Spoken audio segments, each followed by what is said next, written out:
अनुराग जी, आपने इसको कैसे देखा? ऐसे समय में जब कांग्रेस पार्टी एक बड़े डिबेकल से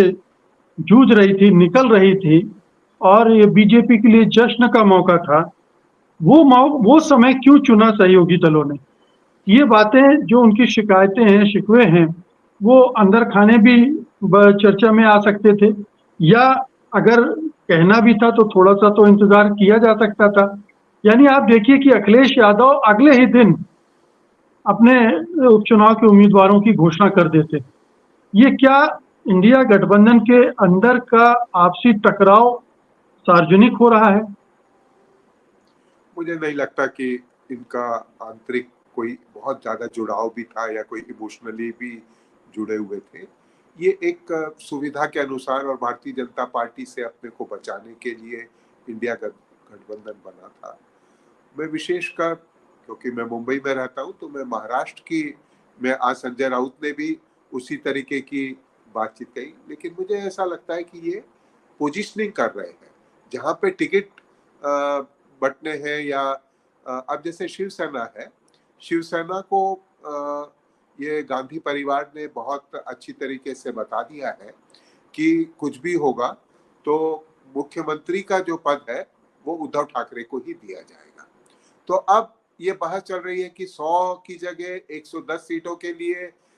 उनके उम्मीदवार आ जाएं, मुंबई कोंकण में किस तरीके से उनका वर्चस्व बना रहे, क्योंकि ये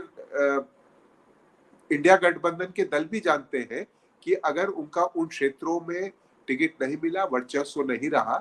तो उनकी हैसियत कम हो जाएगी। लेकिन जिस तरीके से किया गया, तो सबसे बड़ा जो है, मुझे लगता है कि कल जो 4 जून के बाद राहुल गांधी का जो उभार हो रहा था, उसको सीमित किया मीडिया और मोदी जी ने। तो ऐसी स्थिति में, जबकि मुझे ऐसा लगता है कश्मीर का चुनाव भी एक महत्वपूर्ण चुनाव था, लेकिन राहुल गांधी जो थे वो शैलजा को और हुड्डा जी को दोनों को नहीं मिला पाए, और कई जो रिबल्स खड़े हुए थे उनको अंदाज नहीं लग पाया। तो ऐसी स्थिति में पहले बहुत सारे जो मुझे ऐसा लगता है कि जो समस्याएं कांग्रेस के भीतर होती थी, वो सोनिया गांधी उसको सॉल्व कर लेती थी, अहमद पटेल कर लेते थे। लेकिन जो वेणुगोपाल जी हैं, या जो राहुल गांधी के साथ जो मैं अभी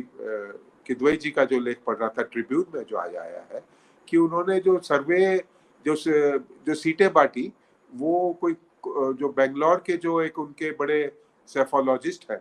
उनकी सलाह पे ही सबको टिकट बांट दिए गए, और बहुत सारा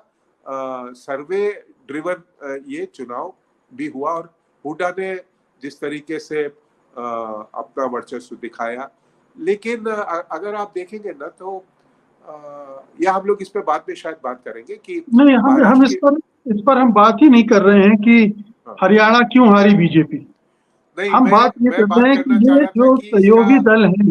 वो इस तरह से क्यों रिएक्ट कर रहे हैं।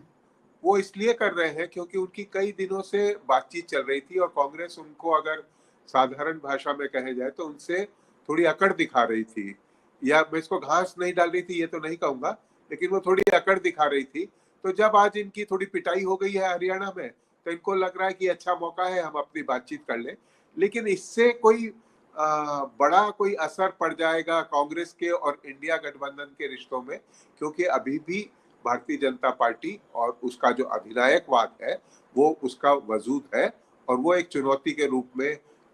मुझे लगता है कि भारतीय लोकतंत्र को एक बहुत खतरनाक स्थिति पे लगाया हुआ था। इसमें ये पोजीशनिंग हो रही है, इससे ज्यादा